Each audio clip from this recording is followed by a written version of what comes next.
Here we go. 3, 2, 1. Boom, and welcome to the Big Honker podcast from the big city of Knox City, Texas. I am locally known Jeff Stanfield with the world-famous Andy Shaver. I'm having a tough time getting back in the swing of things. I butchered the fade out on the introduction. You did. I noticed that. It just, I don't know. It's weird.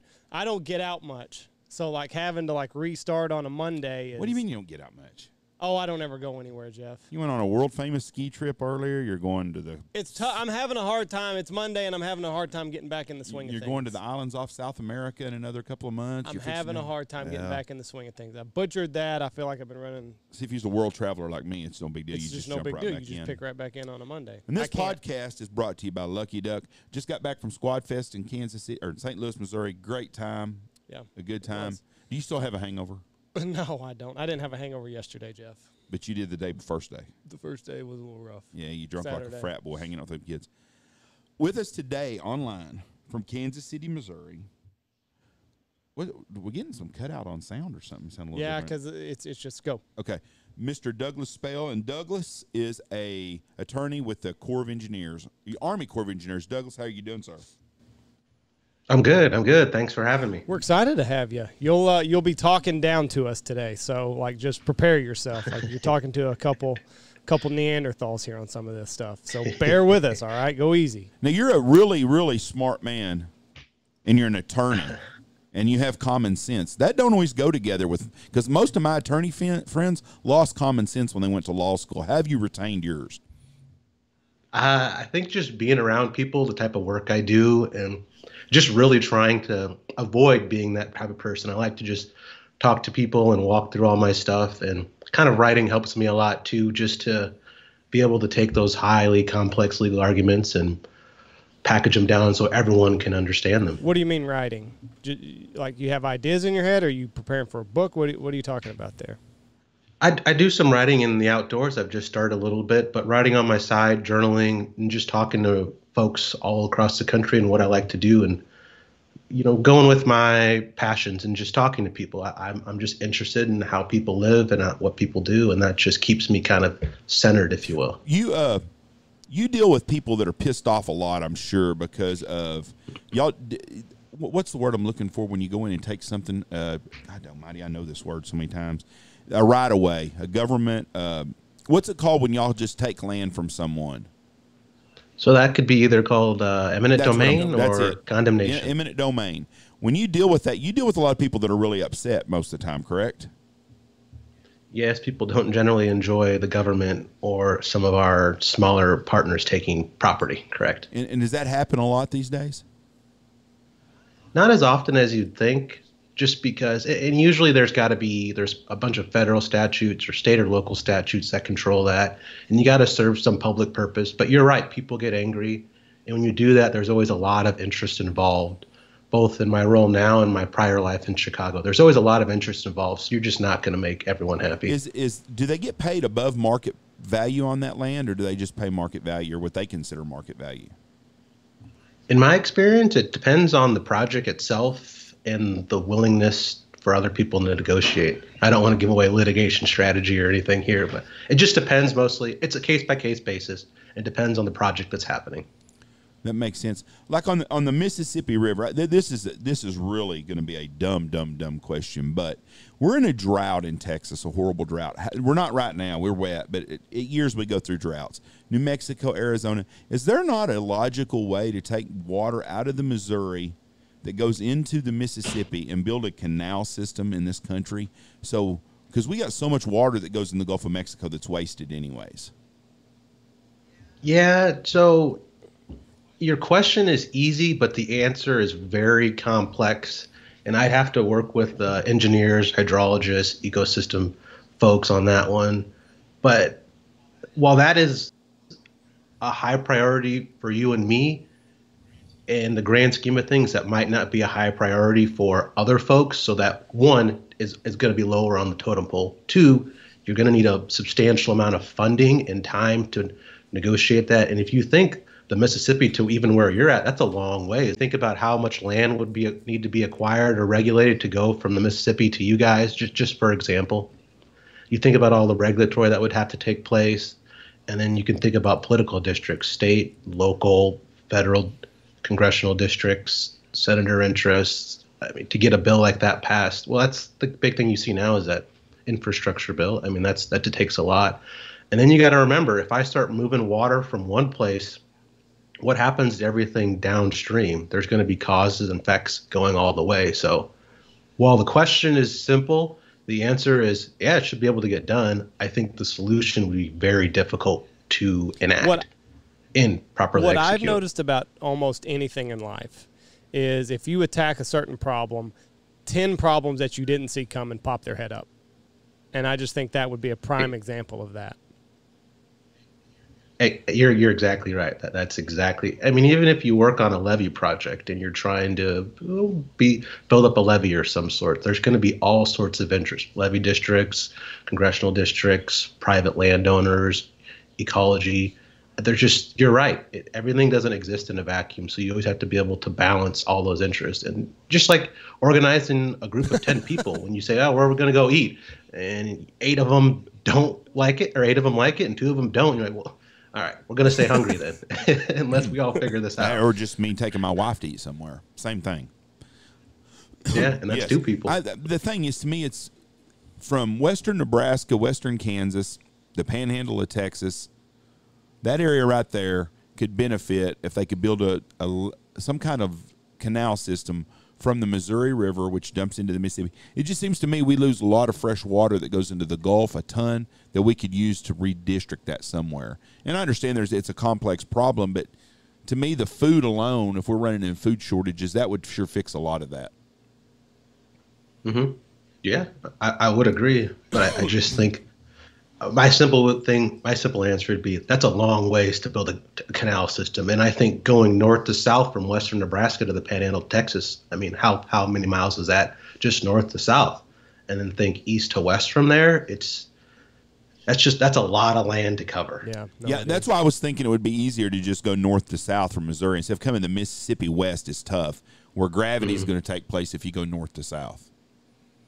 But like Andy said, there's going to be a whole host of unintended consequences of doing that. And when you think this project's going to be good, oh man, everything else comes up and starts bubbling up. And then you could be in a serious situation, because you could be impacting everyone else downstream the whole way to the Gulf. Yeah. Have you seen any of this stuff? And I just briefly saw it on Twitter, but I guess California's in a drought or something, and now they're draining some of their water reservoirs. Have you seen anything about that? Yeah, I've slowly been following that on my personal time, but I think those areas are starting to come into their rainy season too. So I know the drought is historically pretty bad. My hope is that the rains start coming. I was just in Scottsdale a couple weeks ago, and man, it was hot and dry. But everyone tells me how hot it's there, how hot it is. But I think the rains are supposed to start coming, so hopefully those pick up here soon. But draining aquifers and desalinating water, ambitious goals. It's just hard to see that stuff properly executed. Well, it's just like in Texas right now. All of our reservoirs where we are full or go rolling over. I mean, we've had a wet spring, and they weren't down below. They were 80, 90% anyways. But no one's talking about building new lakes. Well, our population is increasing here. We need to build some new lakes in Texas, but they won't address it until we get in a drought. And then as soon as it rains again, they forget about it again. But water, especially in states like Texas and Florida, I don't know where Florida gets all their drinking water, but I'm assuming these states that are getting a big influx of people are going to have some real serious water issues. I would agree completely, and that's another one of those unintended consequences of people leaving California and going north to south from Montana down to the panhandle of Texas. That's enough. There you go, Andy. There's a good example of unintended consequences. People think water is always going to be around and available, but It may be, but drinking water and water to bathe your stuff, that's a little harder. And the infrastructure to support those systems, that's another hard question to figure out. Say your town, what's your county up? 1,300 people in it? Our town is, yeah. I mean, it's pretty. Town's 1,300. Yeah. We got 1,300 people live here. Our county probably has 4,000 people if on Thanksgiving Day, maybe. Yeah. Imagine if you had an influx of 1,000 or 2,000 people that live there permanently. Do you guys have the infrastructure to support all those water faucets, showers, utilities like electric, waste management? That's what happens. We would be okay on all of that stuff. We just wouldn't have no place for them to live. Yeah. We could all take a shower and drink water, but we wouldn't have nowhere to live. But if you threw 5,000 people on here, then we would be in big trouble. Just like Austin, Texas, that area down there, I saw somebody said there was getting 1,000 people a day are moving down in that area of Texas, in the Central Valley there, whatever you want to call it.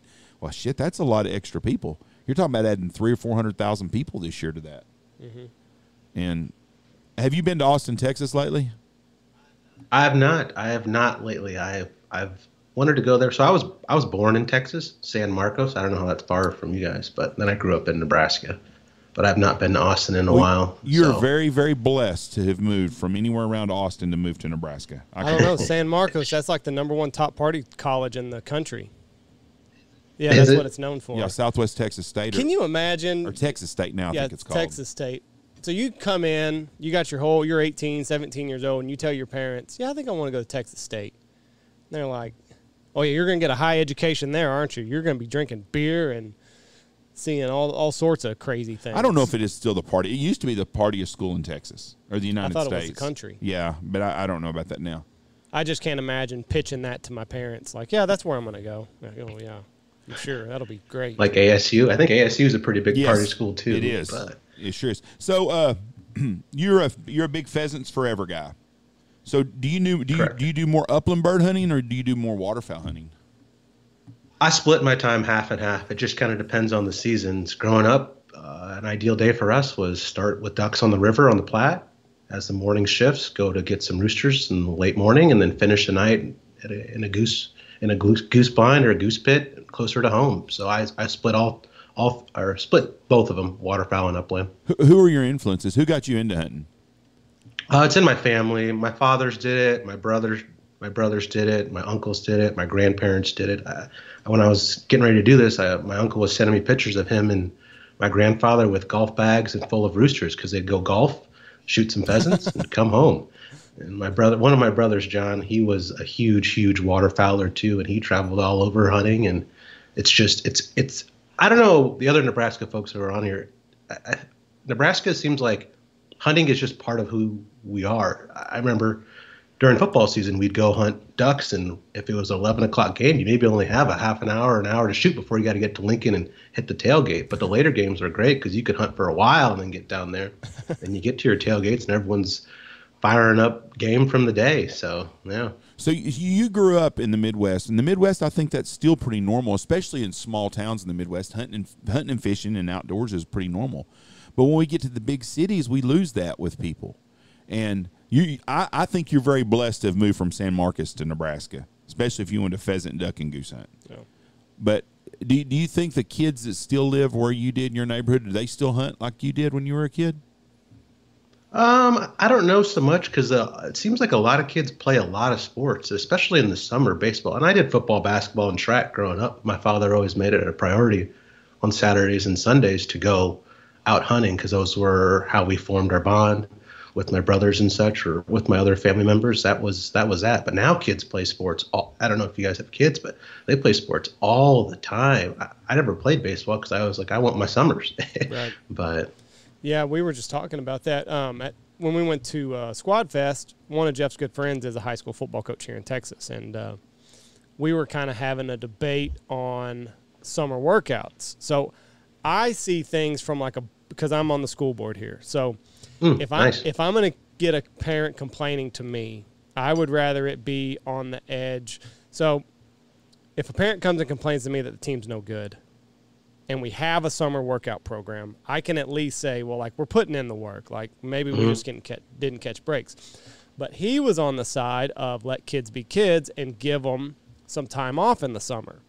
And I'm like, well, that's fine, you know, but as long as you do what you're supposed to do. So I see things from both sides. I've got a 6-year-old and a 2-year-old, so I don't know how I'll be when my time comes to have a teenage kid in that. But I just know as like a board member, I kind of want to put in the work.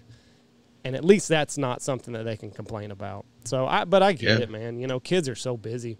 When you think about it, I mean, from the time, because we did T-ball this year, and we did flag football this fall. Well, I mean, you know, you throw in basketball, that's 6, 7-year-old kids that are just running through their butts from September to basically May. So maybe a couple months off to kind of decompress wouldn't be a bad thing. You talked about summer baseball, Douglas, and this weekend our hotel in St. Louis, they had travel baseball teams there, and they had parents and kids, and it's a big expenditure for the parents and the kids play, but hell, here it is, June 15th, mid-June. Basically, mid-June, and these kids are playing baseball every weekend, and these kids were from Ohio playing in St. Louis. They traveled 5-6 hours to play baseball, and next weekend they might be in Omaha next weekend. Next weekend they might be in Chattanooga, Tennessee, who knows? But they go all the time, and it just... And I think a lot of parents have to kind of decide, okay, are we going to take our kids hunting and pay for that?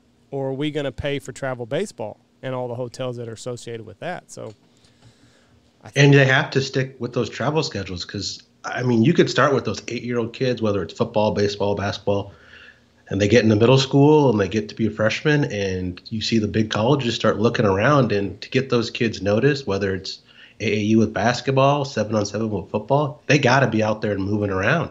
Otherwise, how are you going to get noticed? I mean, people aren't coming over to West Texas all the time, I'm sure, and looking for big, high-profile running backs that don't go to any camps. No, that's exactly right. Like, you got to stay out there and you got to stay in their eyes. I mean, it's just such a slippery slope. I think football's the one sport that you got to work it's a year-round sport now for a kid that wants to succeed, but you don't have to go to camps, I think, if you're a big-time star football player. But I think if you play basketball and baseball, you have to go to those things, especially the basketball kids that go to AAU. That's got to be the most expensive parenting that you can do is have a kid play AAU basketball.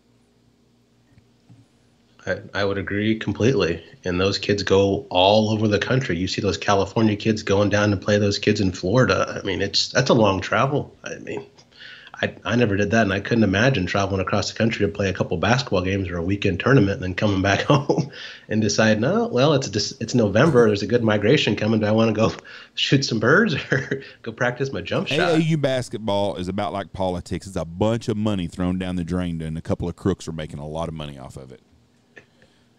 Yeah, we saw some of those federal investigations come out, and you see the money that rolls around, so I would agree.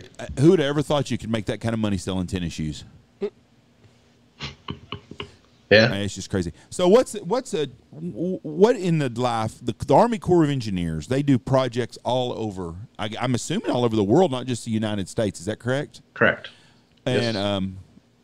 A lot of that is done by Texas Aggies, correct?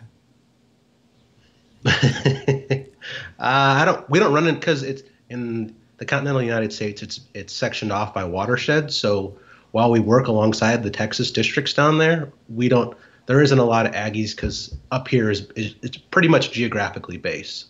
So a lot of the folks here are from the area in my watershed. Okay, that's how it does. I just know in Texas that Texas A&M produces some of the greatest engineers in the world, and I know most all the projects around here have got one of them that's running it. But how does it go if so y'all want to go in and fix something on the Mississippi River? How does that all work out?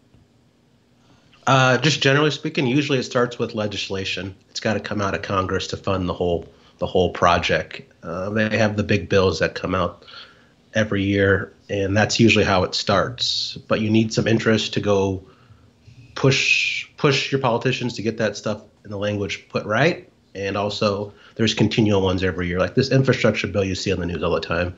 That'll be a big one people are following to see what happens. So. And this isn't live, so if we bring up something that we don't need to ask about, just say something, and we'll edit this part out real quick, just so you'll know. So if I bring up something, I'm not trying to be a smart ass. Some things interest me. The Bureau of Land Management. Do you deal with them? I haven't too much yet. just because of my geographic area, but there will be times when I will likely deal with them. There's just not a lot of that stuff in my geographic area, but there will be times when I work on projects with other districts that I will deal with them. I deal with more in my geographic area. It's more U.S. Fish and Wildlife that comes in, and then because we're in these Great Plains states, the BIA, Bureau of Indian Affairs, comes in too. See, we don't have any of that in Texas, but we've had a lot of issues with the Bureau of Land Management around the Red River on them trying to take back some land, and I think in court they lost that case. And I don't. I wasn't tracking that. I can't look at all of them, but I know the Bureau of Land Management there's definitely a target on them from some interest groups, and they just have control of so much land that's bound to happen.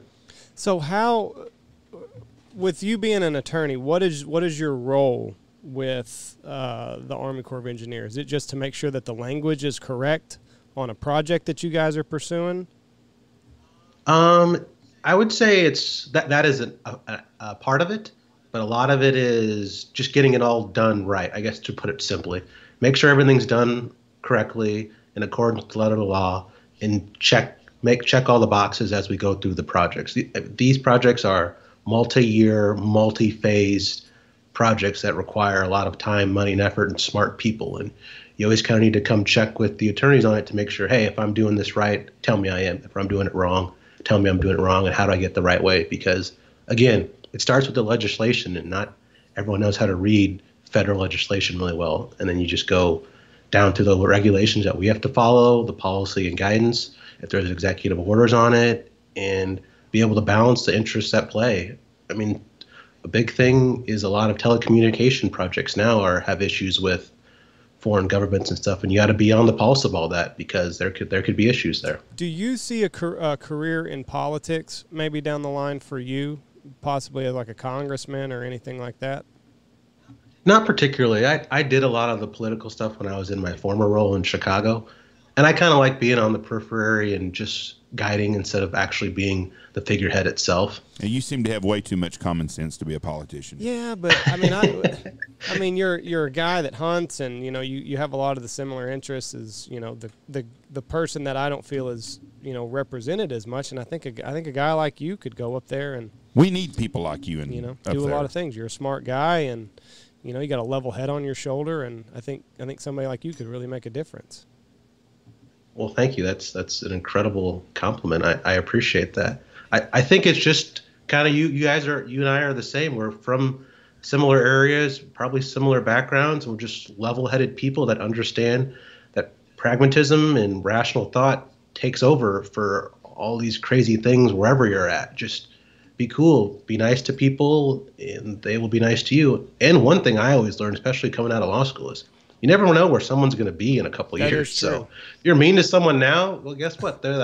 They could be the top of a general counsel in a couple of years, and you're saying, oh, man, what do I do now? This person does not like me. Or if we're in court and I need a deadline extended, and that person's like, I don't like you. And you're in trouble because I got to go back to my clients and say, hey, I'm not going to get this 30-day extension. We're going to be in a very bad position. And it's because I was mean to someone before. Now, what was your role in Chicago? So I did a lot of real estate there as well, but we worked with a lot of local governments, counties in the state of Illinois, and anything from elections to real estate development to tax financing to even handling meetings. So we had some school districts that we worked on, so I'd sit in on those meetings and be the attorney for them. So that was cool. It was nice to hear that you are on their local school district. So those have a lot of power in Illinois. I don't know how much they are here. Probably not too much if they're just putting me. Well, what's bad is nobody runs. Nobody. Like, I was appointed. We had an election. We were gonna have an election a couple weeks ago. Nobody put their name in the hat. But they complain about the job that we do. It's like, put your name in the hat. Let's go to the election, and then maybe you'll be up there. Maybe you can make some difference. 5% of the people in the world do something. 95% of the people complain. Right. And I think that's that way just about everywhere. You get the 95%. They don't want to be on a board and do anything and have to be responsible, but they want to bitch about everything the 5% do.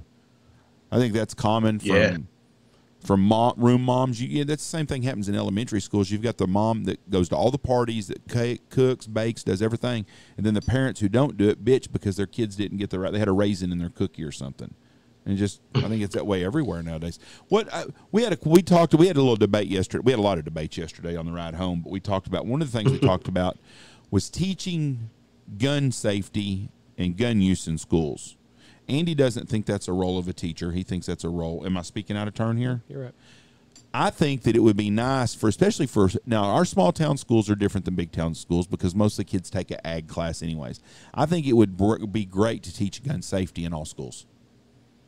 And I'm talking high school, or junior high or high school, not elementary kids. My thinking on the issue is school should be a place of learning of something that you can't get at home. Are you going to teach these kids how to swim also? Because there's a good chance they're going to run into a body of water and need to learn how to swim. So I don't know. You're a smart guy. What's your thoughts on this? I think perhaps in your geographic area that may be a little more acceptable. But if we scale up and think about a school district that has 100,000 kids in it, and you try to have a uniform approach to gun introduction, and then we think about where those schools are at, people might already have an introduction to guns. It's very different than what you're trying to teach, and then you got to reteach that thing. And to bring a gun into schools with cities that have high gun violence rates, just regardless of everything that happens in Chicago, I could only imagine the uproar that would cause if they started teaching gun safety to high school kids in Chicago. And you can read the news. The kids that are having all those gun violence are younger than, they're 13, 14, 15.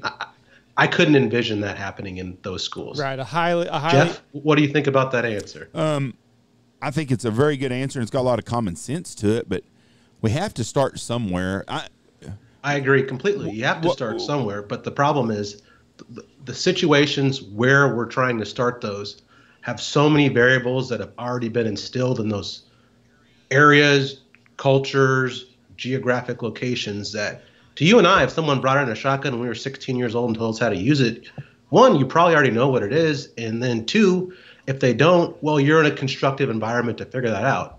If I go into a city like Chicago or South LA and tell them what a shotgun is, there's a whole host of issues again to deal with there that I think where we're at is just different, and I could see a lot more issues and a lot more benefits. I do too, and that's what it's hard to out here because we're so sheltered and naive about a lot of things that go on in the big city. Obviously, you lived in the big city for a long time when you were in Chicago, but you know, we're in a microcosm of things where sheltered was the good word. We are that. Shelter's a good word, but most people there's nobody in our area that is just out to do harm. Where in a lot of places like Chicago or South LA or any urban area, there's people that would use that information for bad. Yeah, and we can read anything. The Times, the Journal, the Post, whatever. You see crime is going up all across the country right now, and it happens to be the violent crime. So you think, is that a good idea to bring those guns in there? Right. So, Jeff, my question to you about this issue is what are you wanting to address by adopting a gun safety introduction to 16-year-olds? Like, what is the benefit here? That's a really good question. I think that what I would like to teach is to teach them to respect a gun, and it's not. I've had two instances in my life that have, I guess, not educated. Just let me see a different side, and one of them was in Kansas City, Missouri, at a Starbucks over by Rogers. Do you know what I'm talking about? Yeah, up north. Yeah, and there's a Starbucks right there, and we stopped in there and got a Starbucks. And at that time, there had been an incident that happened somewhere in the country at a Starbucks, and a police officer was in there, and the police officer intervened, and Starbucks was appreciative. So it's damn sure wasn't recently because they want to ostracize the police officer.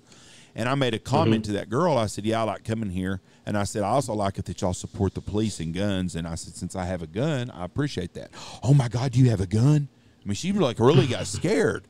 And I was like, you know, I didn't know what to say. And I thought, damn, these people she is scared of a gun. Like it's just going to blow up and start shooting everybody by itself. And it dawned on me how different, Because at home, everybody has a gun. Right. I mean, I'm going to tell you, 9 out of 10 trucks that drive by my house, and first trucks, everybody has a truck here just about.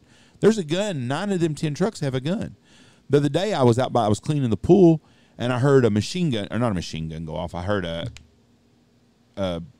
semi-automatic gun. I don't know the proper, a weapon. I don't know. Semi-automatic, yeah. What they like to refer to as an assault weapon, an AR-15. Someone was shooting it, and they shot off about 100 rounds. And I chuckled to myself, and I thought, you know what? If I was in any big city in America, people would be scared to death right now. I didn't think nothing of it.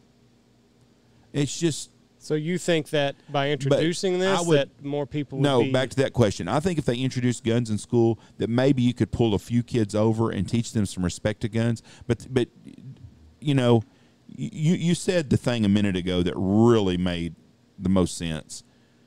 Those kids today are being indoctrinated at 10, 11, 12 years old. And most of them, it's gang. I haven't been in Chicago much, but it's gang violence. And they've got these. Everyone will tell you that there, and it usually happens in select areas. Everyone knows it. So they don't have a lot of dads there, and these kids take to these gang members as a family, and they get indoctrinated to go shoot up the place because that's what they're the people they look up to is. So maybe it's really in that idea, it's not bad. I'm thinking like any city in America, you go to Los Angeles and you could go to Compton area, and it would not probably work. But if you went to an area that's in the suburbs outside of Sacramento, you could probably bring guns in because those kids do hunt and around guns, and it's not. They don't think it's bad. I'm sure every big city and across the country and every state has got the same problems.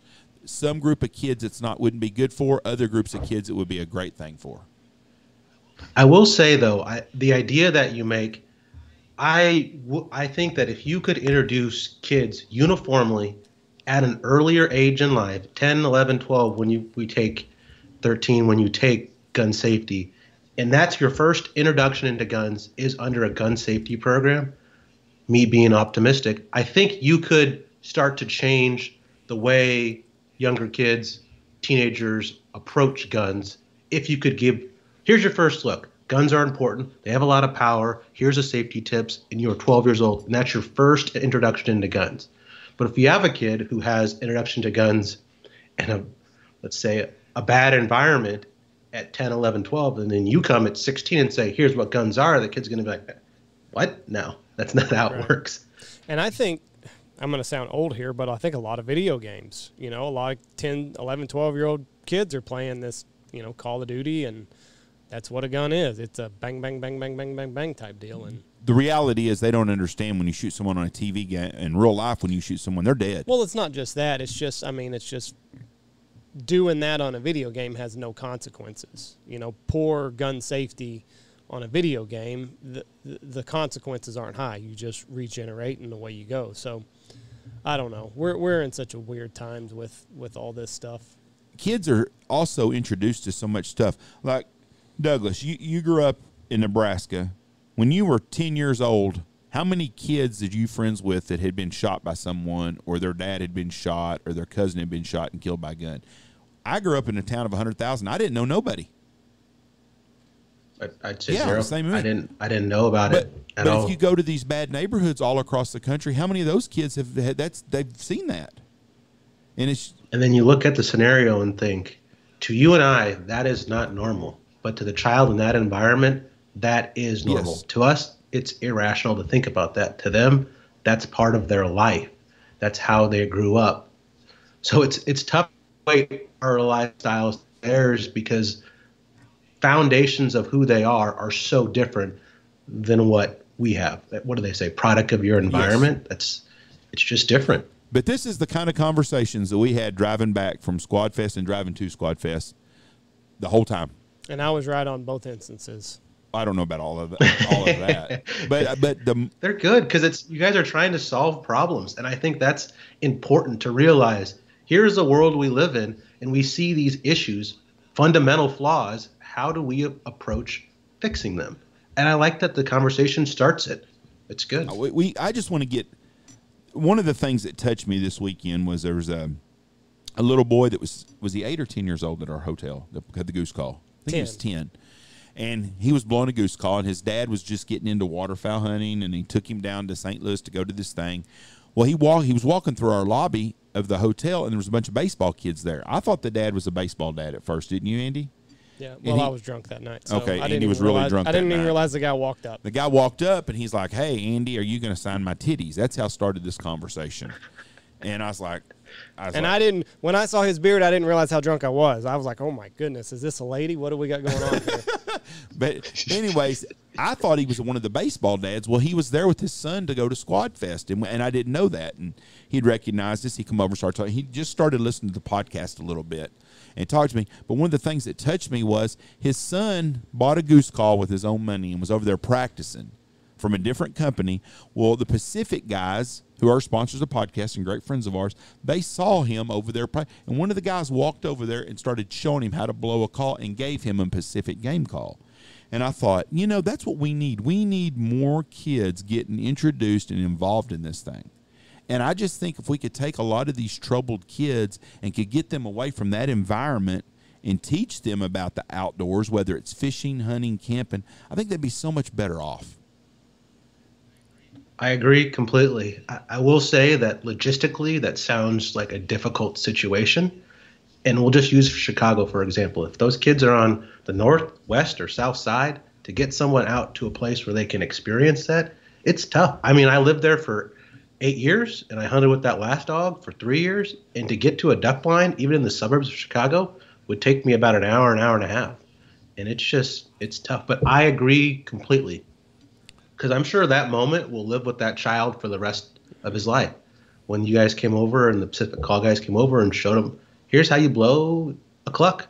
And that kid might be changed forever. And you have a lot of guests on here who had fathers that did all hunting or family members. And that's how you start it. I agree completely, Jeff. That moment right there might start that child's life to always love goose hunting or calling or the outdoors or something. And that's special that you got to see that. And you talk about his father. That's why I got turned on to you, because I was so happy to hear you guys talk with your father, Jeff, and you and Andy talk. And it's important to have that father figure in your life, and those relationships you have, that bond you have with them is so special to see.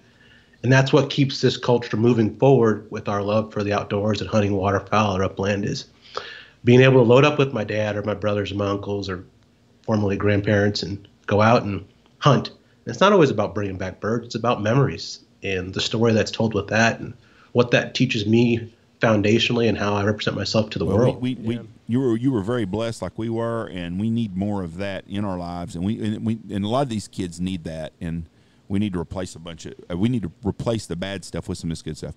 Well, it doesn't take much. I mean, just a little bit of just a friendly nudge every once in a while, and just so many kids out there just don't have any sort of positive reinforcement. They don't have any mentor that's, another saying, show me your friends and I'll show you your future. They got a bunch of friends that are going nowhere, and that's where they end up, and there's no good push in the right direction. And that's what's so good about hunting is and starting this podcast, is you realize just how small of a community hunting is, and how there's shitheads out in the hunting community, but I mean, for the most part, it's just positive people that enjoy being outside. And Squad Fest was neat because it's the first big thing since COVID, and just there was no drama. I've been to hunting shows where it's a pissing match from the time the doors open, and I mean, everybody was just so appreciative to just be outside, be around hunters, talk without masks, and I mean, it was a special place. But I mean, just so many kids, they don't need much encouragement, but they need just a friendly nudge in the right direction. And it seems like a simple problem or a simple solution, but it's just logistically, I just can't see it happening in some of these urban areas, and it's sad.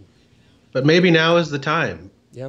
The world experienced the pandemic in many different ways, and you saw the outpouring of support. You went at that last event. I mean, I was looking at my Instagram every 5 minutes to see what everyone was doing. I wish I would have been there. But maybe now is the time to really start implementing some of those conversations that you guys have.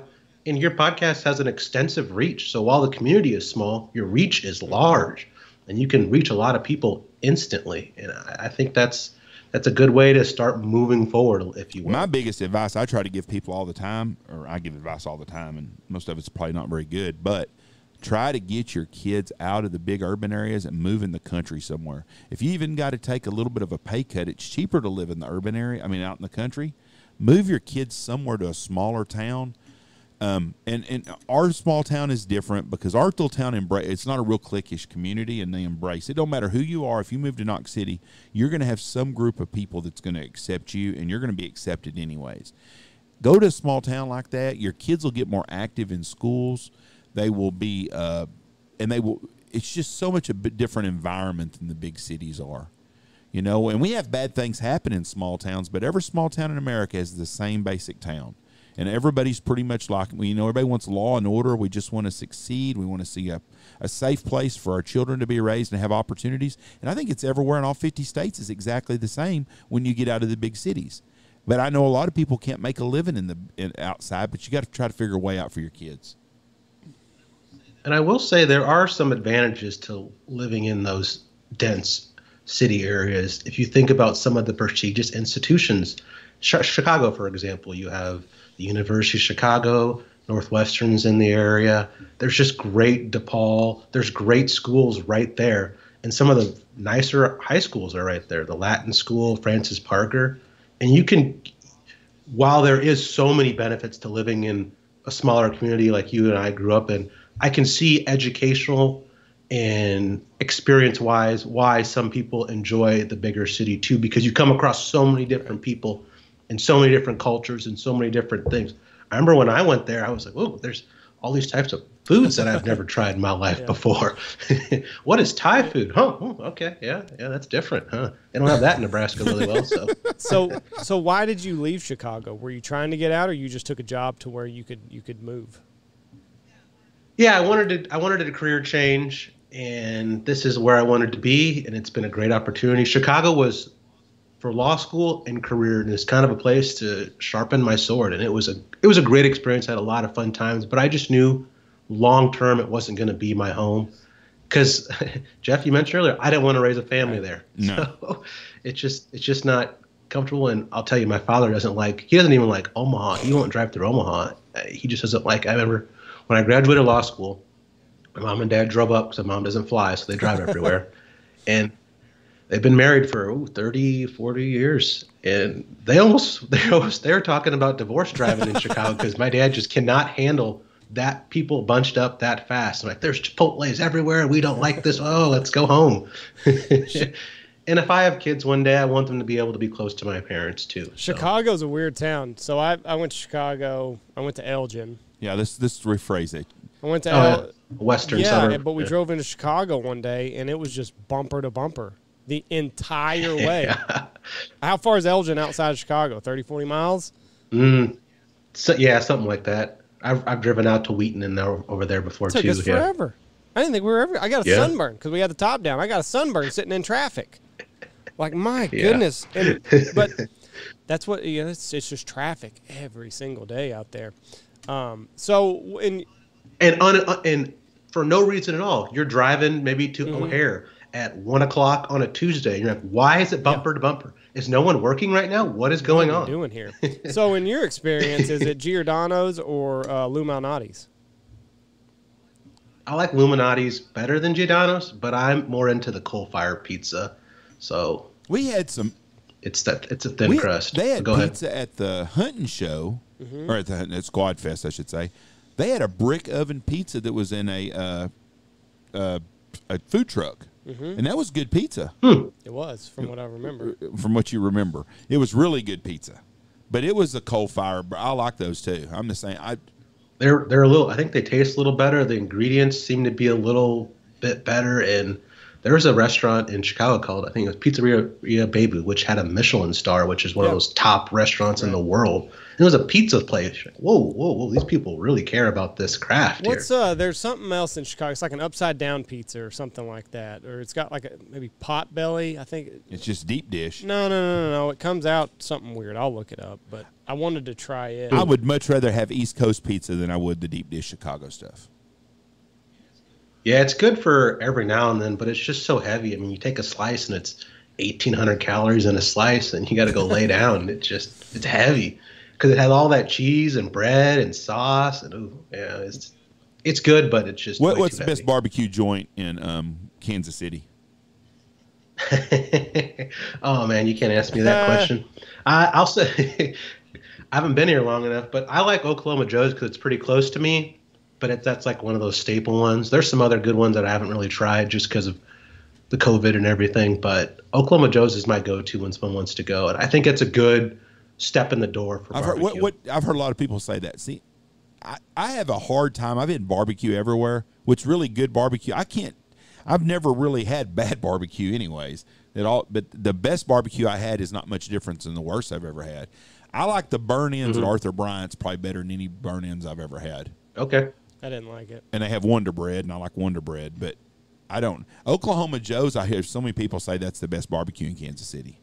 And boy, yeah, the Z-Man sandwich with the brisket and the onion ring on it with the sauce and everything, and those buns they use. I mean, they even have good fries. I remember as a kid we'd come up here for Chiefs games or when we go to Lawrence to watch basketball games, and my little brother would always just order a big thing of fries. He just loves their fries there. So how is it you're big in Pheasants Forever? How are the pheasant numbers doing? Are they maintaining? Are they dropping off? What are we seeing? It seems like they're kind of having a little bit of a comeback after last year. The sport seemed to be really explode after the COVID stuff. But I think with Pheasants Forever and other similar organizations, conservation has been a big priority, and with Ducks Unlimited too. It's a simple answer. How do you get better pheasant populations? More habitat. And that's been a big push. And you see their call, the Uplands initiative, which is I think $500 million initiative. It's huge, and that will put so many more acres of land that has suitable habitat that's better for the environment that will increase these pheasant populations. So I think they're on the rise. I'm optimistic, but some areas it's not as good. Parts of Kansas aren't as good as they used to be. Now, what's leading to that? Is it more agriculture springing up? Is it urbanization? I think agriculture is a big part of it because of what it does to those habitats. No-till farming, all the pesticides, farming corner to corner. I have seen more as I travel around. I hunt September to March every year. And I see those farmers, especially in Kansas more, is they cut those, they do those circle farming where the edges have nice cover for those pheasants. But I think the no-till and all the pesticides and just if you're farming a whole 80 instead of letting anything be set aside, and with the CRP being so much less than what the bushel is this year, if you look at those, what's the incentive for the farmer to maintain all that set aside stuff? If I can go, what are bushels at? Seven something now. I mean, they're pretty high, I think. So, it's such a tricky ecosystem, and we do release pheasant hunts here, and there's always some at the end of the year that make it, but you never see them. And I mean, it's good grass out there, but they just never seem to make it here in Texas. And I don't know what it is. I don't know if it gets too hot for them. I don't know if we have too many predators running around. I think we got a lot of fat predators. But we've been doing this for 20 years, and there's no carryover from year to year. What kind of cover do you guys have out there? What do you plant? Same thing you'd find in western Nebraska. There's everything here. Hell, we got corn here now. We got milo here. We've got CRP grass here. There's wheat planted out there. Yeah, the problem that we have, and my dad used to always tell me this, it was because we have too many chiggers, and that's why we don't have a hatch. Nest. One time I've seen a hen here with some babies, and she was dead. There was two little ones next to her dead. And that's the only time I've ever seen a baby pheasant here, ever. That's probably it. I don't really know. Do you have prairie chickens down there? We don't. And this quail. Yeah, we have quail, and now quail is quail is such a weird bird because I've seen us quail numbers be down to nothing, and then have a real wet summer and spring without big thunderstorms, and your quail population will bounce back to record highs again, and I've seen us have record quail numbers here in September, and then get an early freeze in October or something, and boom, quail are all dead, and you don't see them ever again. They're so finicky. Yeah, and pheasant numbers, I mean, do you guys have a lot of turkeys? Because I know in parts of Nebraska where those turkey populations boom, pheasants go down because those turkeys eat those pheasant eggs. I've never heard that before. I haven't heard that either. Our turkey numbers I think they're probably down overall, but we still got a healthy healthy turkey population. I know Southwest Oklahoma has just taken it on the chin with their turkey numbers. It's ridiculous. They say what is it, eyeworms? They think, or maybe, yes, eyeworms. I don't know what an eyeworm. I don't know what an eyeworm is, but it doesn't sound pleasant. I don't want to see it. No, me neither. But it's just pheasants don't make it here for whatever reason. But that's good to hear that, you know, organizations like Pheasants Forever are kind of looking for the next generation of pheasant hunters and trying to make sure that there's land for healthy pheasants every year. Yeah, that's a big thing for me too, because I'm 31. I'm old enough to appreciate growing up in it, but I'm also old enough to realize that I got to do something to help the people behind me so they can have those same memories and joys. And whether it's going out with their dad or anyone else or having a nice bird dog, I really want other people to have that gift too, because I've been blessed to have it 3 times over with 3 different dogs. I think the corporate farming is really hurting the numbers on the pheasants and a lot of wildlife. But, you know, even when I first got into the waterfowl hunting business, which was almost 30 years ago, we would have 20, 25, 30 different guys farm peanuts down here where we are. You know, one guy might just have 60-acre spot, but he had 60 acres of peanuts. Nowadays, we're down to 4 or 5 guys that farm peanuts. Well, and machinery's getting so good now. Like, it's so much easier to just plant corner to corner of a field, whereas 30, 40, 50, 60 years ago, it took a lot of manpower to get in what you were going to get in. And now it's just, with the equipment the way it is, and irrigation, you know, it's almost easier to just plant corner to corner rather than leave, you know, the corners for wildlife. Corporate, you know, it's just like anything. People got to make money, and I don't know. It's hard to tell a farmer, hey, why don't you leave a little bit for those birds, when they're like, who gives a shit? Like, that's dollar signs to me. So I don't know. Well, it's a weird. Like I said, everything's such a weird time, and hunting always seems to take a back seat in everything that is going on right now. So I will say that I had no idea the amount of waterfowl that you guys get in your area. Yeah. I was following you on Instagram and Cadillac Creek Outfitters, and I was looking at the videos and thinking, there's no way there's that many geese down there in September, October. They haven't gone through Nebraska, but you guys, what is going? Explain that to me, because I had no idea. I think what that is we get a lot of speckle bellies here early, and I think they skip Nebraska. I think they go from Canada to here in a night or two, and they just. Yeah, because I never had good luck with specks in Nebraska. That's for sure. I think they just skip over you guys. I think they skip over Nebraska, Kansas. Now, Kansas is starting to see more and more speckle bellies, but I think those early specks, they just skip you guys for whatever reason. They're calendar birds, and I'm telling you right now, on October 15th, we will have 25 to 50,000 speckle bellies here, regardless of the weather. Wow. Yeah, they're here every year at the same time. We'll start seeing specks.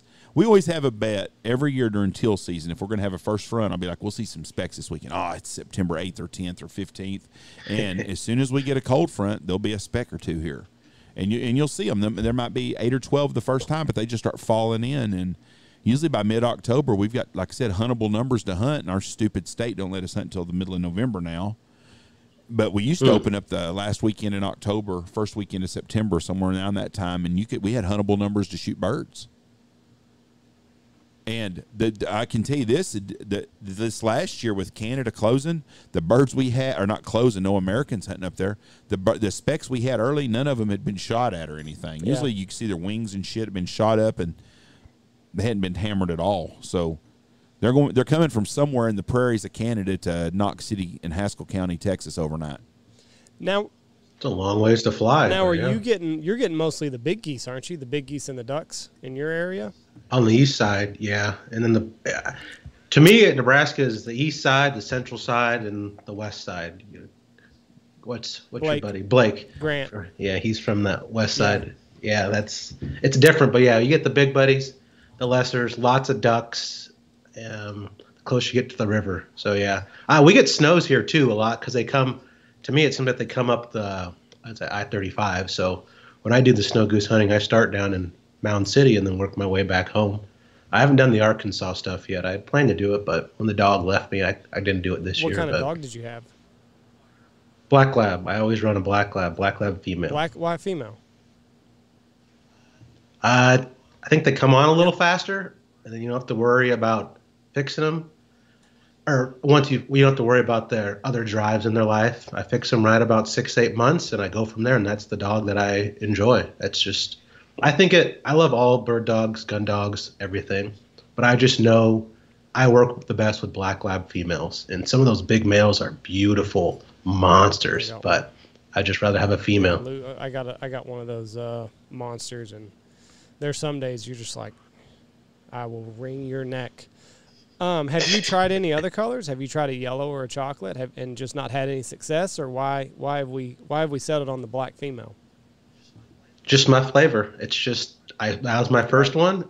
My older brothers had black lab females, and that's just what I like. I didn't know if you like tried like a chocolate male and just didn't have any success with it, or if that's what it was. But it's the same thing with me. Like, part of me wants to, when Lou passes on, maybe try another, a yellow or a chocolate or something.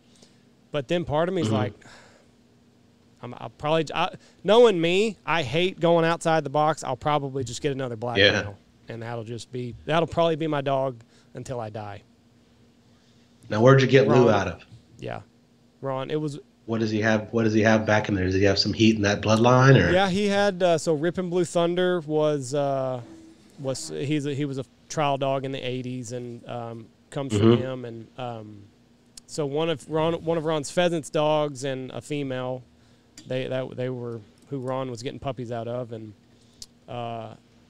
it was my first year back. My wife and I, this was my first full year here after college, and didn't have a dog. Been looking for a dog. We didn't have any kids at that time, and he said, "Hey."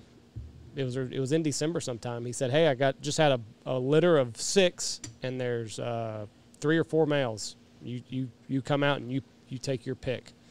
And pick Lou, and he was my first one. Ron and I trained him from start to finish, and that's what's going to be hard about losing Lou, is when just all the memories that I made with Ron, and we bought our first house with Lou. We brought our first kid home, and Lou greeted us at the door. So it's going to be an end of, basically starting out my life with my wife now and having kids. And Lou's always going to be that dog that I started it with. So we had Ira McCauley on, and I was talking to him about it. And he was like, yeah, but your next dog will be the next chapter of your life. And, the next dog will be when your kids were growing up or whatever. So each dog will have a special time stamp in your life. So how old was?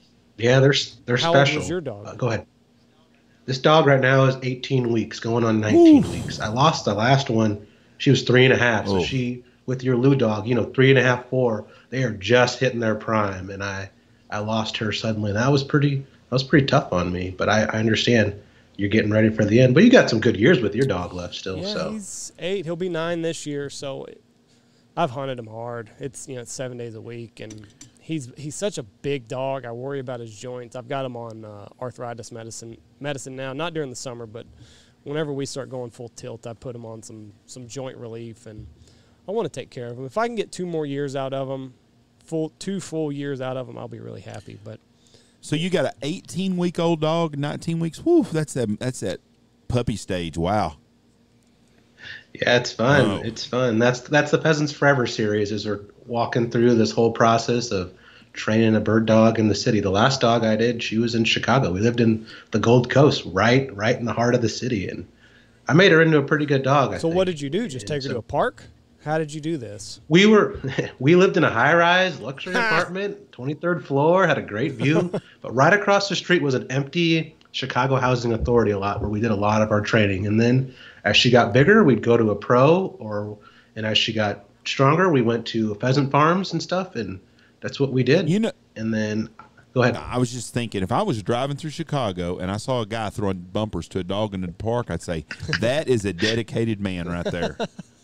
I'll tell you what, I made one of my really good friends that way. I think it might have been raining or something. It was every morning I'd go out there and line the dog up. We'd run our marks. We had a whole city block, so I could get some pretty good marks out there, and I'd do it all the time. And then one day this guy came down and said, "Hey, what are you doing all the time out there with the dog in the field? It's always sitting there so nice. I said, oh, we're training for hunting season. He goes, oh, I do a lot of hunting. I said, oh, that's cool.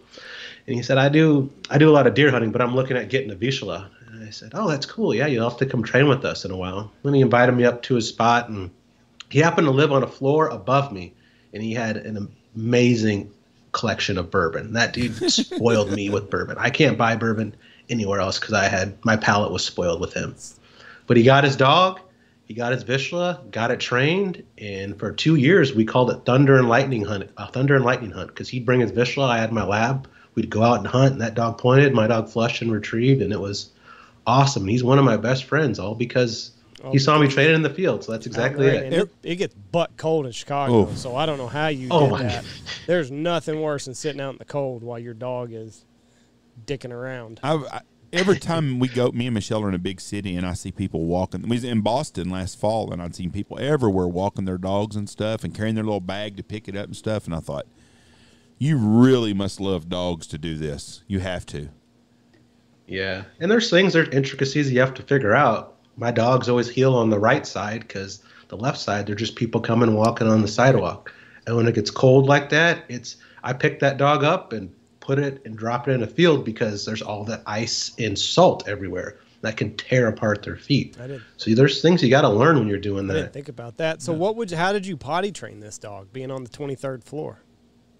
Oh, my parents took her the first month and kind of worked her through it. And then I got her at 4 months and I did it. But for the first couple of weeks, we had these things, what are they called? Fresh pads. Yeah. It's like a little square of grass, and I had a balcony in my apartment. It was fancy, but I had a balcony there. You're a young attorney. You got to spend that money, right? Yeah, I got to spend the money. So we do that a little bit, but eventually she started deciding, I don't like this little square because I want to go run. So we would just get on the elevator, go the 23 floors down, and go outside, and it was tough because you wake up at 4 in the morning and do that. It's a process. Get your shoes on, get your clothes on, go down 23 floors, take the dog out at 4 in the morning. It's 30 minutes. And you're thinking, man, I got to wake up in 2 hours to go to work. And that poor dog, you're just like, please just hold on. We're almost there. Please don't have anybody stop this freaking elevator. We're so close. Oh, yeah. Your mom and dad deserve an award because as a parent, I'm telling you right now, my wife would volunteer that. I probably would try to get out of that, but that's the worst time is that first month of taking a puppy home. Gosh almighty.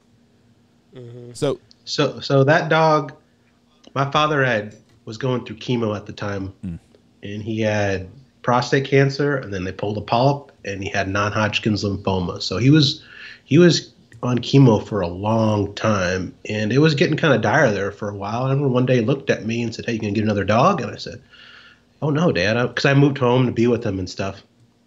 And I said, oh no, we got to take care of you. He goes, here, I'll get through all this. You get a dog. And I said, well, if I move back to Chicago, there's no way I can have a dog there. He goes, oh, you can do it. We'll potty train it for you, and then you bring that dog back to me when it's finished. I said, okay, all right. And so he took it for that month when I got it, and then brought it to me, and then for 3 years, we got at some great, great hunts together. And in a way, that dog, your dad probably enjoyed that because, it took his mind off of, what he was probably going through. So he probably enjoyed, doing that. Oh, he'd call me and say, how's the dog doing? Hey, Dad, nice to see you. Yeah, good to hear from you. Yeah. Work's going fine. Yeah. Send some money for the dog, will you? Yeah. I just doing that in the city, I couldn't imagine because I can remember, just how easy it is for us. You just let Lou just goes out and he does what he needs to do, and you don't have to worry about him. He's in a fence, but like you said, it's a whole process up there. You got to be decent going. You can't just go outside in your underoos and a robe. You got to put on clothes. You got to put on tennis shoes, and my hat's off to you.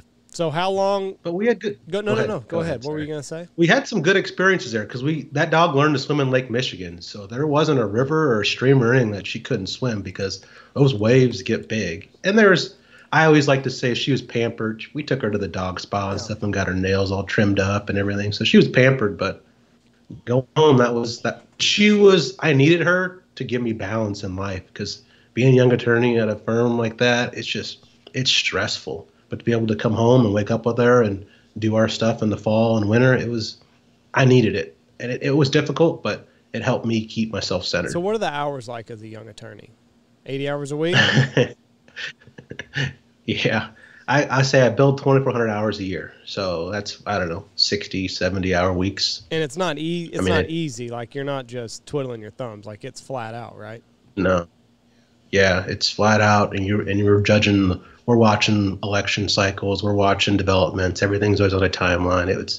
It's tough. And I had a good shop there, but it's not fun. I would run home for lunch every day though, because I took the train. So take the train home for lunch, let the dog out, and go back in and stay. So it was interesting, but we did So it. what's that? That's like what, 8 to 8 every day? I'd say you start about 8, take my break during lunch, come home around 6, work the dog a little bit. I'd work her in the morning too. But then from about 8 to 10:30 every night, I'm doing emails. I'm catching up on emails from the day. So I split it up pretty good, but it was sunrise to sunset to dark. Yeah. It's such. Now, what are your? I mean, are you pulling those kind of hours now in your new gig, or Not at all. Not at all. Not at all. The government life is a lot more balanced, which I didn't even realize it. I think it took me about 9 months to take a vacation, because before our vacations were you're leaving the office, but you're still on call the whole time. Yeah, Now I took a vacation and I'm thinking, whoa, no one's calling me, no one's texting me, no one's emailing me. What is this? So yeah, it's a lot better. So this is going to be a little controversial, but this is going to be the only, we'll hold your feet to the fire here just a little bit. Do you know who Dr. Peterson is? Jordan Peterson? He's a sociologist. What does he do? He's a psychiatrist. Okay. But anyway, he's got a very interesting point about, so the gender pay gap is a big issue. And a lot of people, 70 cents on a dollar, you hear that a lot. But he's got a very interesting argument that the reason you don't see a lot of women in these high stress jobs like being an attorney is because they'll work until about the time they get married and have a family, and they realize that they can't pull the 80 hours a week and be a mom. So it's not necessarily that there's a pay gap, it's just that there's a motherhood gap more than anything. Because if you look at women, they marry across and up sociological.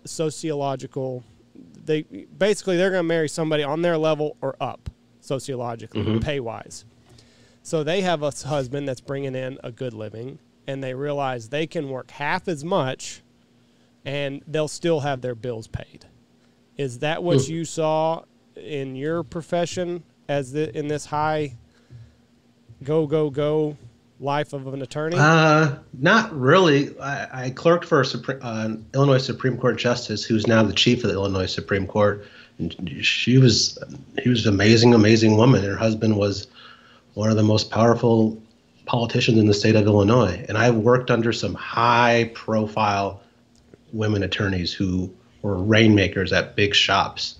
But I will say the disparity between how many of those big shot attorney women there were and men is a big difference. Like if there's one woman, there's just roughly 20 men. But so in a sense, what you're saying is probably correct, but because they're just less women that I ran into and stuff. But the ones that I did, man, they were amazing attorneys. Right. Got a lot of billable work from them, so they were good. And that's what he said. He said, women that do figure out how to do it, they're unstoppable because they're up at 4 o'clock in the morning. They're working out. They're taking care of their emails. They're getting the kids ready for school. They do what they have to do at work. They come home. They're with their kids. And then from 8 to, like you said, about 10:30 or 11, they're catching up on emails that they missed out on while they were taking care of their family. And then they're up at 4 o'clock again in the morning, and they're just unstoppable. But and I definitely saw more in my range, more female attorneys than males. But also, if I was ever working against a female attorney, I always felt like I had to be on my toes because they were good. Oh, yeah. I've gone to the wire with a couple of them, and I just keep everything straight because they're good. They'll cut you up. And I'm guessing it's just that grind to be there because you're in a man's world, if you will. And those ones who were there were good. I never ran into one bad female attorney. Yeah. Ever. I think you hit the nail on the head. Like, you just got to be so polished because you've got so many things and you better know your stuff. And like you said, if you're in a male-dominated, profession, for lack of a better word, like you better have your shit in order. And just they just cut people up. But I don't know. I just didn't know what you had seen in your time there. And he explains it a lot better than I did. I'm sure I butchered his approach, but and I understand what he he's saying. It makes sense. He says the question is not why aren't there more women that do this. It's why the hell would anybody in their right mind want to work 80 hours a week and just go flat out for that long? That's the real question, is why the hell would anybody want to do that? All right, Douglas, my last question for you is, right. Are you a Chief fan? No. Well, who's your team? I like Julio Jones, so I'm a Titans fan Oh, right now. you were an Atlanta fan. I think that Tennessee is legit Super Bowl contender now. Agreed. Well, they were last year. That's right, but I think that this made them even better. I think Julio Jones, if he plays 9 or 10 games fully healthy, Tannehill's numbers are very comparable to Mahomes' numbers. Nobody ever wants to talk about that. I think that was a good move by Tennessee. I think Atlanta was stupid for doing that, though. Honestly, don't get me started with the Falcons. I've been very upset for a while with Matt Ryan. I wanted to see Ridley, Kyle Pitts, and Jones play, and I think that Matt Ryan is one of the typical. I think Dak Prescott's a lot like Matt Ryan, a ton of talent, but just does not have that dog in him to be the winner. Mm-hmm. Well, you saw the Super Bowl. We all saw it. That's exactly right. What's your Super Bowl picks for this year? I don't know. I'll put Tennessee all the way through, and that'll be my winner. I'll see what everything else does. Tom Brady is going to be tough to beat again. Don't count that guy out, though. I mean, he is. Okay, you're giving me a politician's answer. Now they're saying he had knee problems all last year, so there's no telling what he's going to be like if he's healthy. You're taking Tennessee to beat who in the Super Bowl?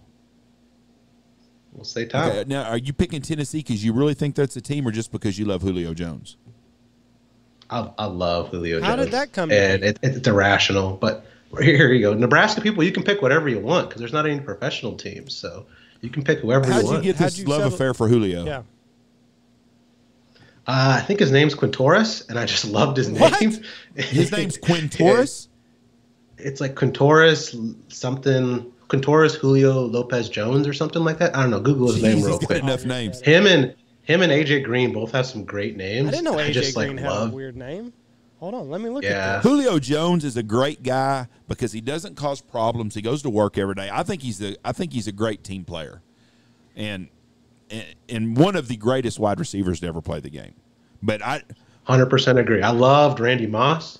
Randy Moss was my guy growing up. I loved Randy. I just love those big, tall, fast receivers that can get over the top and blow cover twos open. And that was Randy Moss, and then he's gone, and then Julio. Are right. So Julio, or it's Quintorris Lopez Julio Jones Jr. Good Lord.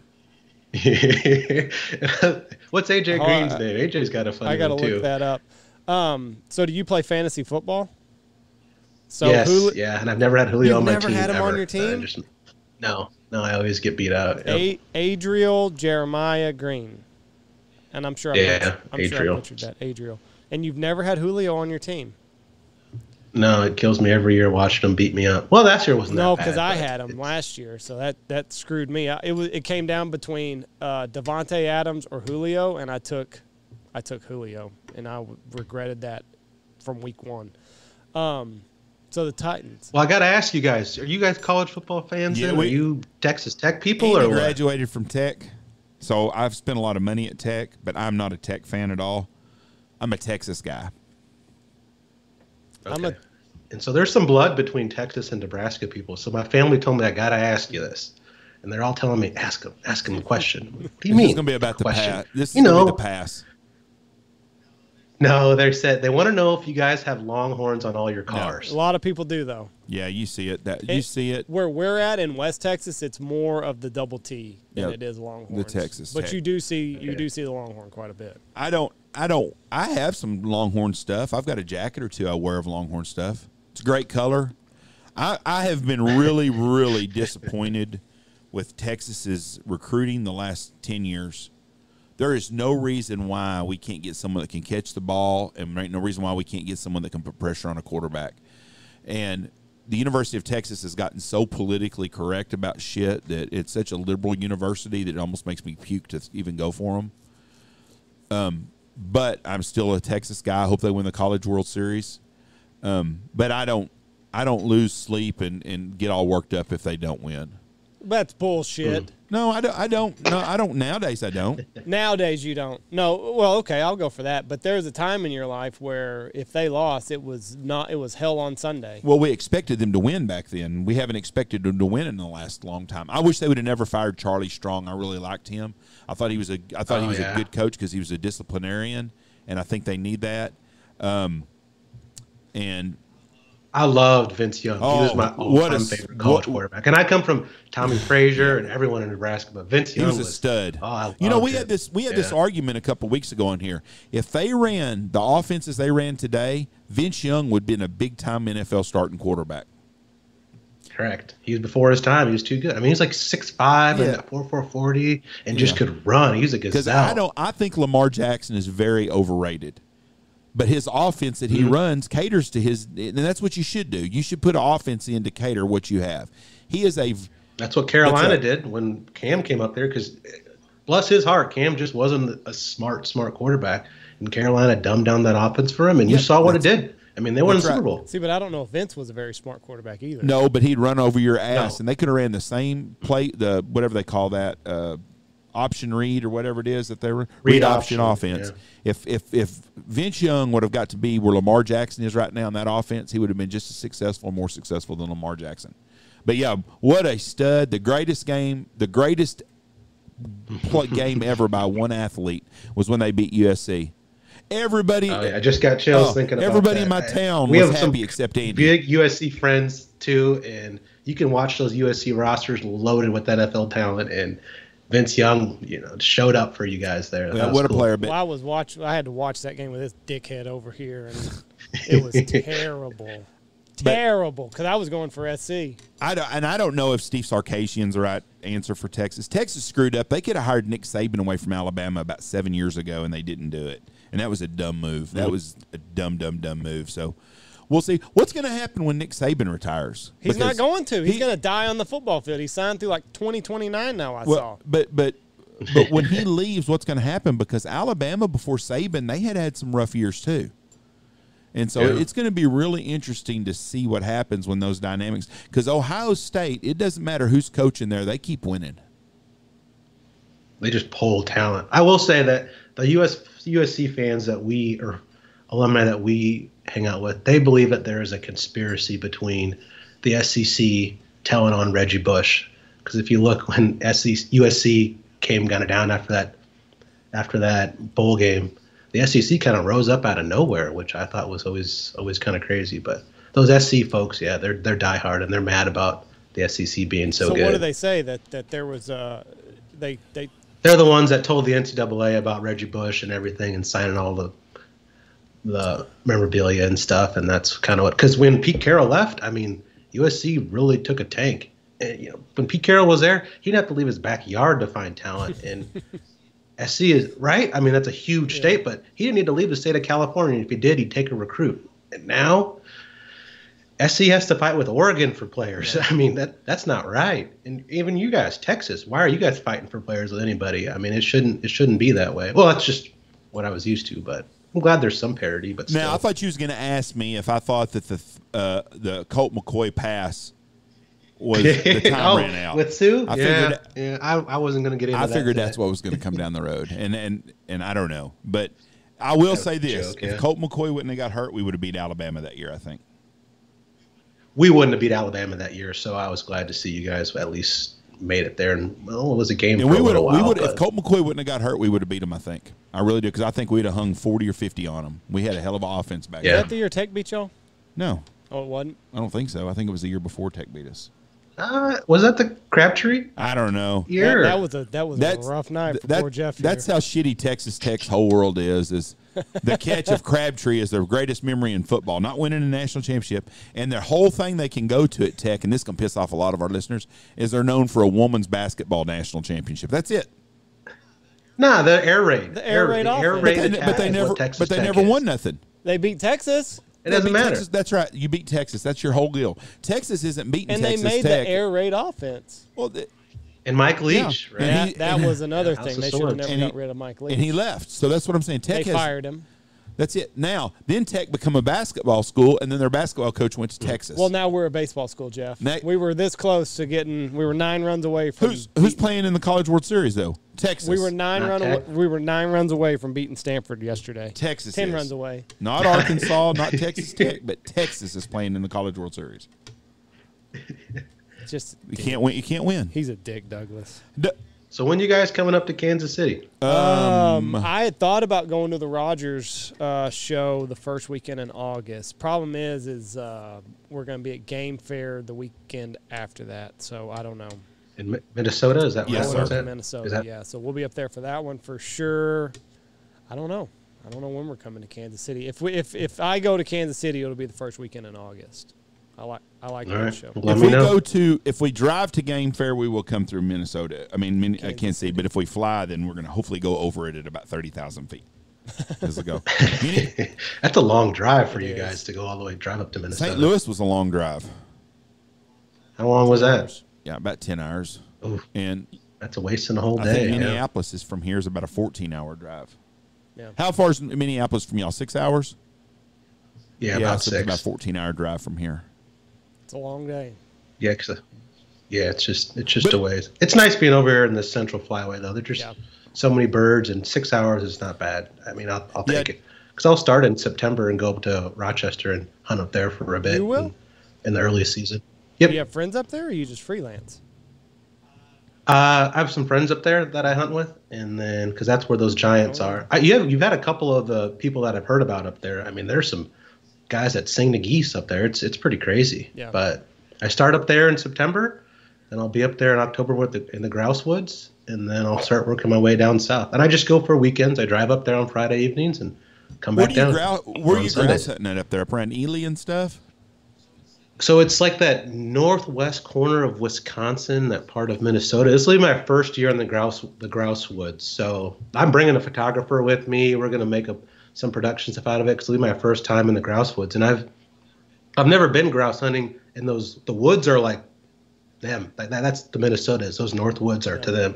So I'm really excited to write about it, and take a photographer and some people up to just explore it with me and trying to show people what it's like. I think are you going cool. north of Duluth, or are you going to stay in Wisconsin?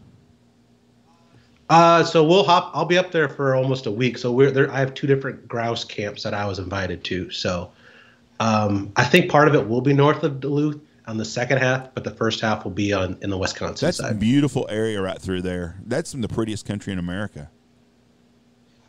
I'm excited to see it. They're telling me about these grouse dogs, grouse woods, and I'm like, all right, well, what is this thing? Let's just make it happen. And the Pheasants Forever folks invited me up, so I'm going. Oh, you've never been up there before? Oh, you're going to be in the Iron Range area. That's some beautiful, beautiful country. I'm telling you right now. You're going to drive up or flying up? I'll drive because we have a wedding to go to up there too. So I'll drive up there just so I can drive. I like to drive. So go to Betty's Pies. Betty's Pies is north of Duluth. It's excellent. It's right on Lake Superior. I think it's in Gooseberry Falls or somewhere close to there. I can't remember the name of the town, but it's right. Everybody knows where it is. Right outside of Duluth. That's a really cool deal. I knew a guy that used to hunt, and they hunted northern Minnesota, like right on the Canadian border, and they would grouse hunt. That's a gentleman's sport right there. So I wish you the best. It'll be interesting. Wait to read your tales from it. You need to. You got an open invitation down here anytime you want to come, so you can shoot a nice speckle belly for that wall back there if you want one. Yeah. I don't usually mount my birds, but point the truck south and anytime. Do you read Nash Buckingham? I do not. No. You need to read The Shootin'est Gentleman by Nash Buckingham before you go up there, because a lot of his stories are the same kind of stuff you're going to be experiencing up there. Cool. Yeah, thanks for that. I'm really. I mean, that's when I talk to the Pheasants Forever folks. They all talk about the North Woods, and it seems like to me that's what the prairies are here. It's what I call home. So. Well, you being a snob bourbon drinker and a grouse hunter, you're going to fit right in up there. What's your favorite bourbon? I don't know. I think I've been into this Kentucky Owl lately. I like that Kentucky Owl. Do you ever listen to the Looking Glass Duck Club podcast? They're all about the bourbon. Are they? The, I'll have to check that the out. bourbon I review. tell you, I don't know much about it. I just know when he'll send me care packages, and it's the tough Three Roses. It's the pig. I mean, it's good stuff. So what's the first one you said? Is it Three Roses or Four Roses or something like that? That's- Is a nice one. Andy got hammered on that Friday night. That's what that what we were that's what taking that guy shots of? had. Yes. Andy was as drunk as he ever was in college the other night. No, what's You bad is I was not. You weren't? No, from college? Okay. Well, you were hurting Fuck pretty no. bad. I was hurting. I had a headache I could not get rid of. The heat we're not used to humidity here, and you would just walk outside and it would just melt you. I was drinking Heavy. so much water and Gatorade and anything and I could not get rid of this freaking headache. Oof.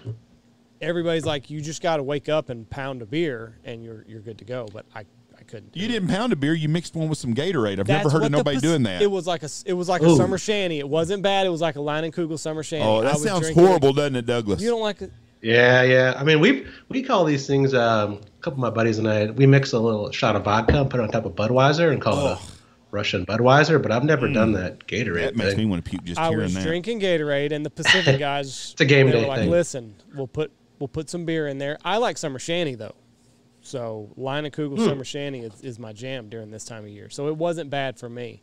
They were also drinking Larceny beer. Have you ever or bourbon? I'm sorry. It's another one. No, That's the one that they shut down, right? They had a bad batch, and they had took all the bottles They off. had a bad batch, and anyway, because Logan he had tried it before and done a bourbon review on it, and it wasn't any good. And then Larceny said they had a bad batch, and they were pulling bottles off. So he had it again Saturday night, and he said this is way better than what we had. But he's telling us like how to like smell it and all this other stuff, and I don't. The only thing I get is like really, really hot right here. I don't catch any of the other notes. I don't taste maple. I don't taste nuts. I don't taste. It's just hot is all I taste. So, It's good. It's good. I don't drink it too much though, just because, like I said, I was spoiled and I don't know how to buy it, and the stuff that I would want is too expensive for me. we had Pappy here. I guess that's Oh, yeah, that's yeah. the expensive stuff. So There's a place in Cedar Falls, Iowa called Whiskey Road that has Pappy on the shelf. Every time I've been in there, there's Pappy on the shelf. you got. So if anyone's ever going out the way, I mean, I was like, what is going on here? You're in the middle of Iowa, but You got to take it, man. You got to buy it. Put it in your collection. They did a tasting one day. They had like, what is it, the 7, the 12, and the 20 or something for $100. You got to be kidding me! All right, let's do it. Yeah, no doubt. Can you tell the difference between the three of them? No, I'm not that To good. me, it tastes like whiskey to me. I don't have And, that palate. and the Hibiki stuff, I have no idea. That's why I say I know it tastes good, but I'm not an expert. I at would all. really offend them because I'd like, could I have that with a Coke, please? Yeah, Yeah, put a little honey in that for me, will you? that'd kill them. it'd run you two out the door. Man, you have been a very, very interesting guy to Been a real talk good to. time. We look forward to seeing you and hope you come see us sometime. Yeah, I'll try to make it down this year. I'll tell you what though, the dog won't be ready here, but I used to be the guy that comes to the club with the dog, that calls up and say, "Hey, it's I got a just dog. me. Can I bring it?" Yeah.